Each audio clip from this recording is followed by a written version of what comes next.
जय हिंद दोस्तों, स्वागत है आपका A236 के इस ऑनलाइन प्लेटफॉर्म में छत्तीसगढ़ पुलिस भर्ती परीक्षा 2024। दोस्तों, हम हमेशा रोजाना किसी न किसी टॉपिक को लेकर प्रस्तुत होते हैं, लेकिन आज जो हमारा टॉपिक है वो बहुत इंपॉर्टेंट है। कोई सब्जेक्ट के बारे में हम बात नहीं करने वाले हैं। आज का जो टॉपिक है हमारा, वो हम किसी भी चीज़ को कैसे याद करें, कैसे पहली बार पढ़ें। पहली बार पढ़े इसका मतलब क्या होता है? बहुत सारे स्टूडेंट ऐसे हैं जो कि अभी 12th पास हुए हैं। बहुत सारे स्टूडेंट ऐसे हैं जो कि केवल 10वीं तक पढ़ाई किए हुए हैं, क्योंकि पुलिस भर्ती में जो बोला गया है कि कितनी शैक्षणिक अर्हता होनी चाहिए, तो 8वीं पास भी मांगा है, 10वीं पास भी बोला है और 12वीं पास भी है। तो बहुत सारे स्टूडेंट ऐसे हैं जो कि पहली बार ये छत्तीसगढ़ पढ़ रहे होंगे, पहली बार ज्योग्राफी पढ़ रहे होंगे, पहली बार हिस्ट्री पढ़ रहे होंगे, पहली बार गणित पढ़ रहे होंगे। स्कूल में तो हम नॉर्मली ऐसे ही पढ़ लेते हैं, ठीक है, ज़्यादा चीज़ें हमें समझ में नहीं आती। लेकिन जो कंपटीशन का दौर होता है उस टाइम में जो हमें चीज़ें याद रखनी होती हैं, जो हमें समझनी होती हैं, वो थोड़ा सा अलग हो जाता है। तो यहाँ हमें पहली बार हम कैसे समझें, और यहाँ पे अगर हम लोग नए हैं इस फील्ड में तो हमें ये चीज़ को बहुत ज़्यादा ज़रूरी हो जाता है, ये चीज़ को जानना बहुत ज़्यादा ज़रूरी हो जाता है कि हम किसी भी चीज़ को पहले कैसे पढ़ें, कैसे याद करने की कोशिश करें कि हमें लंबे समय तक याद रहे। क्योंकि देखिए, अगर आप पहली बार इस फील्ड में आए हो, जब मैं भी पहली बार इस फील्ड में आया था 12वीं के बाद में, तो मुझे भी ऐसा लगा कि जब भी मैं जीएस के क्वेश्चन उठाता, जीएस के जब पोर्शन को पढ़ने की कोशिश करता, तो मुझे नींद आता, कुछ भी याद नहीं होता था। उसका रीज़न क्या रहता था, वो सारी चीज़ों पे आज हम लोग डिस्कस करने वाले हैं कि हम कैसे तैयार करेंगे। और सीधी सी बात है, अगर आप इस चीज़ों को बहुत अच्छे से ध्यान से, जो जो चीज़ें मैं बता रहा हूँ उस सारी चीज़ों को आप अच्छे से ध्यान से नोट कर लोगे और ध्यान से समझ लोगे, तो आप पेपर तक बहुत अच्छे लेवल पे पहुंच जाओगे। इसके अलावा कुछ लोगों के टेस्ट संबंधित जो डाउट थे वो भी यहाँ पे क्लियर कर देंगे लास्ट में। चलिए हम लोग आज बात करते हैं सबसे पहले कि कोई भी चीज़ को याद कैसे करें अगर हम बिगिनर्स हैं तो चलिए देखिए, यहाँ पे मान लीजिए आपने बुक उठाया, यहाँ पे मैंने एक टॉपिक का नाम लिया हुआ। वैसे आप कोई भी सब्जेक्ट देख सकते हैं, इतिहास, भूगोल, अर्थशास्त्र, कोई भी सब्जेक्ट जो आपको समझ में आए, जो आप पढ़ते होंगे। ऐसे आप छत्तीसगढ़ का भी एग्जाम्पल ले सकते हैं, सारी चीज़ों का, ठीक है। मान लीजिए आपने पहला पेज ये उठाया। अब जो बिगिनर्स रहते हैं वो गलती क्या करते हैं? गलती ये करते हैं कि यहाँ से उठाएंगे बिंदुसार के बारे में। मान लीजिए बिंदुसार का टॉपिक आ गया, तो यहाँ उठाएंगे और इसको पूरा का पूरा याद करने की कोशिश करने लग जाएंगे पहली बार, कि मैं यहाँ पे सारी चीज़ों को याद करूँ पहली बार में ही। बहुत बड़ी गलती, बहुत ही ज़्यादा बड़ी गलती। आपको करना क्या है बिंदुसार के बारे में? चलिए, अब आप अगर बिंदुसार के बारे में पढ़ेंगे तो देखेंगे चंद्रगुप्त मौर्य का पुत्र था, ठीक है। अब चंद्रगुप्त मौर्य तो आपने पहले इसके पहले पढ़ लिया होगा, चलिए ठीक है। तो आप बस इतना याद करो कि जो बिंदुसार था वो चंद्रगुप्त मौर्य का पुत्र था, ठीक है। उसके बाद देखिए इसके अन्य नाम दिए हुए हैं, अमित्रघाट, शत्रु विनाशक, भद्रसार, सिंहसेन और 16 राज्यों का विजेता। बिल्कुल भी एक बार भी इसको याद करने की कोशिश मत करिए। क्या करिए आप? अमित्रघात, इसको बस याद करिए। चंद्रगुप्त मौर्य का जो पुत्र था उसका नाम क्या था? बिंदुसार। इसको अच्छे से पढ़िए। बाकी सारी चीज़ों को आपको क्या करना है, बस आप लाइटली पढ़ लीजिए। अमित्रघाट, शत्रु विनाशक, फिर भद्रसार, वायु पुराण, ऐसे करके इनको क्या क्या बोला गया है एक बार ऐसे लाइटली पढ़ लीजिए। बिल्कुल याद करने की जबरदस्ती कोशिश ही मत करिए, मत याद करिए इसको, ठीक है। बस आप पढ़ लीजिए। उसके बाद ये हो गया आजीवक संप्रदाय के अनुयायी। ये यहाँ पे बिल्कुल इंपॉर्टेंट नहीं है, ठीक है। अब आप इसको हल्के से पढ़ के निकल जाइए, पढ़ लीजिए। अच्छा, आजीवक संप्रदाय है, ठीक है। आजीवक संप्रदाय कुछ होता होगा, मक्खली पुत्र गोशाली इसके संस्थापक थे। उसके बाद यहाँ पे जो चीज़ें लिखी हुई है आप बस इसको एक बार पढ़ लीजिए, ठीक है। चलिए फिर उसके बाद अगले पेज में चले।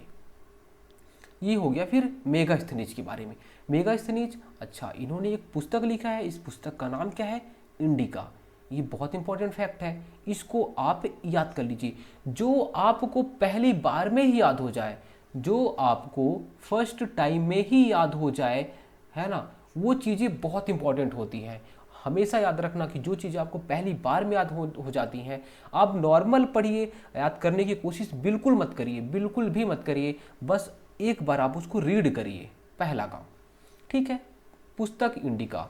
चंद्रगुप्त मौर्य के दरबार में सेल्यूकस का राजदूत था। ये बिल्कुल इंपॉर्टेंट नहीं, आप बस इसको पढ़ लीजिए। जो मेगास्थनीज था, सेल्यूकस का राजदूत था। पढ़ के आगे निकल जाइए, याद करने की कोशिश नहीं करना है। उसके बाद फिर विवरण में यहाँ पे जनता के आमने सामने शोभा यात्रा के रूप में जश्न मनाया जाता था, ठीक है, मनाया जाता होगा। उसके बाद उन्हें एक सोने की पालकी में ले जाया जाता था। बिल्कुल भी इम्पोर्टेंट नहीं है, फिर भी आप इसको एक बार पढ़ के निकल जाइए, ठीक है। उसके बाद अगले पेज में चलिए। ऐसे ही दूसरे पेज में देखिए, यहाँ पे धर्म है, आपको अच्छे से दिख रहा होगा हो सकता है, ठीक है। ये है प्रिय देवता, प्रिय देवता इंद्र के बारे में बताया गया है। फिर उसके बाद अग्नि है, अग्नि है, पवित्र पशु है, पवित्र नदी है, ये सारी चीज़ें हैं। पहली बार में आप क्या क्या याद करेंगे, धर्म के बारे में अगर दिया हुआ है तो प्रिय देवता इंद्र थे, है ना, इंद्र थे। बस आप इतना याद कर लीजिए, जो वहाँ पे उस टाइम पे कब वैदिक काल में, ऋग्वैदिक काल में जो प्रिय देवता थे वो इंद्र थे। बस आप इतना याद कर लीजिए। उसके बाद की जो कहानी है बस आप पढ़ लीजिए, ठीक है। पवित्र नदी सरस्वती, ठीक है। एक दो चीज़ें याद कर लीजिए जो आपको जल्दी से याद हो जाती है बस, है ना। उसके बाद इस चीज़ को पढ़ लीजिए। अब मैं आपको क्या समझाना चाह रहा हूँ, मैं आपको ये समझाना चाह रहा हूँ कि पहली बार आपने पढ़ा, फर्स्ट टाइम आपने पढ़ा, एक या दो इंपॉर्टेंट चीज़ आपको याद हो गई। बाकी जो चीज़ें हैं आपकी कहीं ना कहीं सबकॉन्शियस माइंड में या अनकॉन्शियस माइंड में एक बार तो वो जा चुकी है, जो चीज़ आपने पढ़ी है। चलिए अब आप दूसरी बार पढ़िए। दूसरी बार जब आप पढ़ेंगे तो ये चीज़ें जो हैं आपको याद आ जाएंगी कि हाँ यार ये चीज़ें थी। अब जो ये दूसरी चीज़ें हैं जो आपने पढ़ी थी दोबारा, ये चीज़ों को आप क्या करेंगे, फिर से एक बार पढ़ लेंगे, तो आपको ये इसमें से एक या दो फैक्ट जो है फिर से याद हो जाएंगे, ठीक है, याद हो जाएंगे आपको, ठीक है, अच्छे से याद हो जाएंगे। उसके बाद फिर आप तीसरी बार पढ़िए, और फिर आपको इस चीज़ को लाइटली ही पढ़ना है, एकदम याद हो जाए एक बार में, ये गलती मत करना। ये गलती करोगे तो आप अपने ऊपर प्रेशर डाल रहे हो, और अपने ऊपर प्रेशर डालोगे तो कहीं ना कहीं आपको पढ़ने का मन नहीं करेगा और आप हताश होकर साइड हो जाओगे। तो वो गलती कभी मत करना, ठीक है। जब 3 बार इसको पढ़ लोगे तो आपके बहुत सारे फैक्ट थोड़े थोड़े क्लियर होना चालू हो जाएंगे कि अच्छा अच्छा ऐसा हुआ था, अच्छा ऐसा हुआ था, मैंने पढ़ा था, ठीक है। फिर इस चीज़ को मैं बोलता हूँ, फिर आप चौथी बार पढ़िए। इसीलिए मैं आपको क्या क्या बोलता हूँ हर बार कि आप रिवीजन करिए, रिवीजन पे फोकस करिए, ठीक है। एक बार में किसी को याद नहीं, तो दुनिया का कोई ऐसा इंसान नहीं है जो कि एक बार में कोई चीज़ को याद कर ले, ठीक है। और हम तो बहुत बड़े एग्जाम की तैयारी कर रहे हैं, यहाँ पे आपको ऐसे लोग मिलेंगे, लेकिन जो बार बार पढ़ता है, बार बार रिवीजन करता है, उसी चीज़ को बार बार रिवीजन करता है, उसी को सारी चीज़ें याद रहती हैं। तो आपको यही स्ट्रेटजी को फॉलो करनी है, ठीक है। पहली बार जो तैयारी कर रहे हैं, जो दूसरी बार तैयारी कर रहे हैं, उन लोगों को ये। और आपको दूसरी चीज़ मैंने बार बार बोला है आपको कि बुक चेंज मत करिए, एक बेस्ट बुक पकड़िए, जो भी आपको बेस्ट लगता है, जो मैंने बताया है आप बुक लिस्ट में जाके चेक कर सकते हैं, वो पकड़ सकते हैं। इसके अलावा जो भी आपके नोट्स हैं उसको, या फिर जो बुक आपको अच्छी लगे कि यार बहुत इंपॉर्टेंट बुक है, इसे ही हमें पढ़नी चाहिए, तो एक बुक पकड़ें और उसी बुक को बार बार पढ़ें। होता क्या है, जब एग्जाम हॉल में आप जाएंगे और क्वेश्चन दिखेगा तो आपको उस बुक का जो पेज है वो आपके सामने याद आएगा कि हाँ यार ऐसा मैंने पढ़ा था। जैसे मान लीजिए इस बुक को आप 10 बार अपनी आंखों के सामने से गुजार दिए हैं ये पेज को, तो जब भी कभी वहाँ पे इंद्र भगवान की बात होगी तो आपको समझ में आएगा कि प्रिय देवता जो थे वो इंद्र भगवान थे, हमने पहले लाइन पे पढ़ा होता, ऐसे याद आता है उस टाइम पे, और वो सारी चीज़ें आपको याद आएंगी। अगर वही का आप क्या करोगे, इस बुक से भी पढ़े हो, दूसरी बुक से भी पढ़ोगे, तीसरी बुक से भी पढ़ोगे, तो वहीं पे आपका क्या हो जाएगा, खिचड़ी बन जाएगी, और खिचड़ी बन जाएगी तो दिक्कत हो जाएगा, ठीक है। तो आप इसलिए एक ही बुक से पढ़िए और ऐसे आप पढ़ने की कोशिश करिए। देखिए अब यहाँ पे जैसे ये वाला है, इंद्र युद्ध का देवता या फिर नेता एवं वर्षा का देवता। इंद्र भगवान के बारे में बात हुई है और इंद्र भगवान बहुत इंपॉर्टेंट थे। तो पहली बार में आप इसको इतना याद तो हो ही जाएगा कि युद्ध के देवता एवं वर्षा के देवता इंद्र भगवान थे। बाकी यहाँ पे बहुत सारे भगवान के नाम लिखे हुए हैं।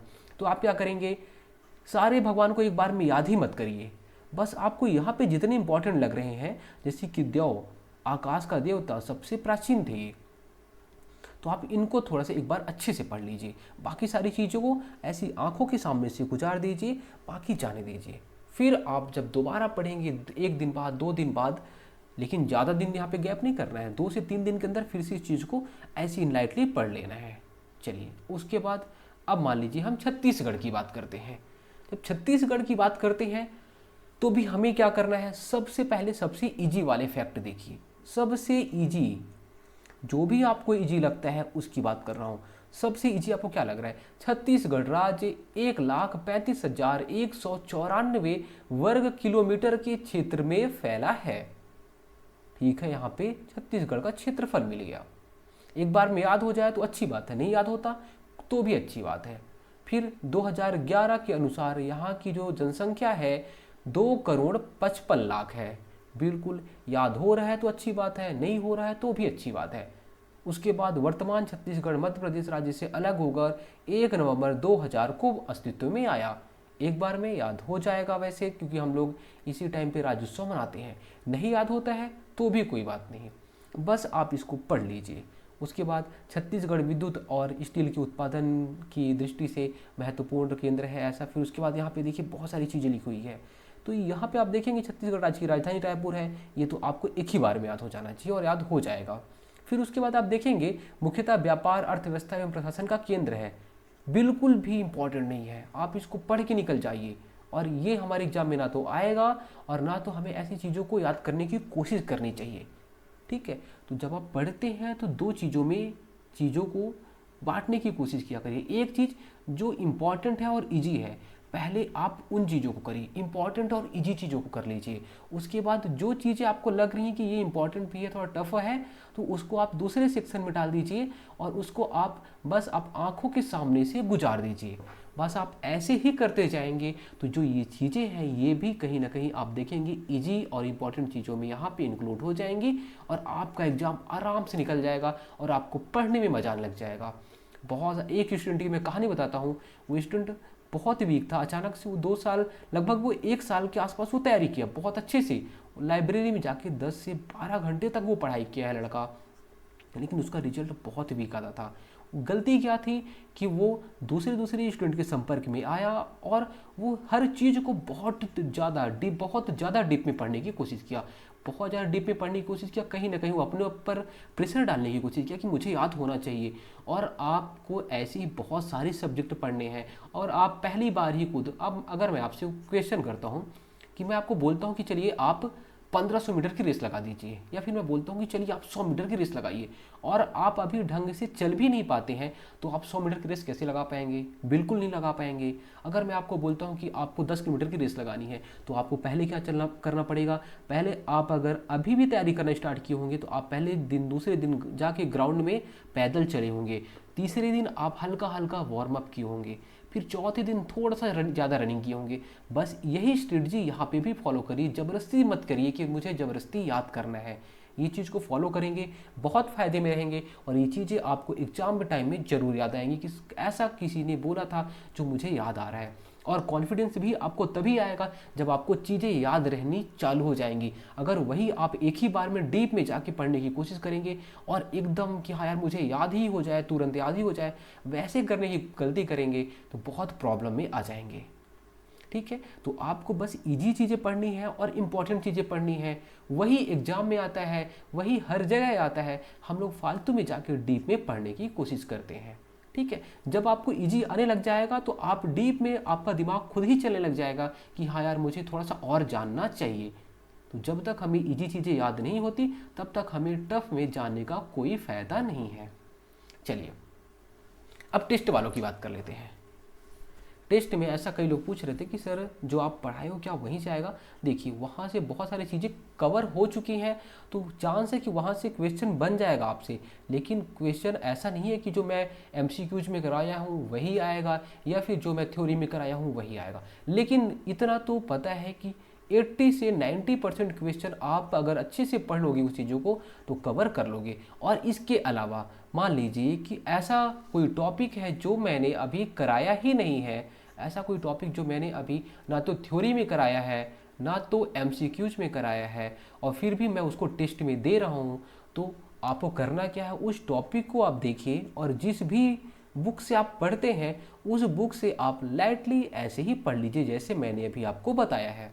बस आप पढ़ लीजिए, आपके सामने से वो 1-2 बार अगर वो चीज़ें क्लियर हो जाएंगी, एक बार दो बार अगर आप पढ़ लेंगे तो सीधी सी बात है, फिर जब मैं कराऊंगा उस चीज़ों को तो आपको बहुत अच्छे से याद हो जाएगा, एक ही बार में सारी चीज़ें याद हो जाएंगी।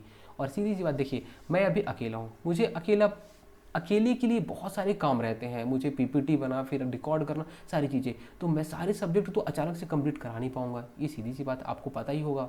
तो इसलिए जो भी चीज़ें अभी चल रही हैं वो सारी चीज़ें चलती रहेंगी और फिजिकल तक मेरी कोशिश रहेगी कि मैं सारे सब्जेक्ट आपके कंप्लीट करा दूं, इवन करंट अफेयर भी, करेंट और मैथ की क्लास तो हो ही रही है, और छत्तीसगढ़ का तो ज्योग्राफी वाला पोर्शन लगभग कंप्लीट हो ही गया है। बस हम लोग उसके बाद इंडियन जीएस वाला सेक्शन देखेंगे, ठीक है। तो इसको कुछ अलग तरीके से हम लोग देखने वाले हैं। तो इसके अलावा जैसे मान लीजिए अभी मैंने आपको बताया कि जो चीज़ें अभी हमने नहीं कराई है उसको आप दूसरे बुक से पढ़ सकते हैं। ऐसे ही जो भी आपको याद हुआ तो अच्छी बात है, नहीं याद हुआ तो भी आप ऐसे पढ़ के देख लीजिएगा। बाकी बहुत सारी चीज़ें मैं कंप्लीट करा दूंगा, जैसे करंट अफेयर मैं ही कंप्लीट करा दूंगा, आप किसी बुक को खरीदें उसकी ज़रूरत नहीं है। मैथ के लिए मैथ करा दूंगा, आप किसी भी बुक को मत खरीदिए। छत्तीसगढ़ का भी लगभग चीज़ें मैं करा ही दूंगा।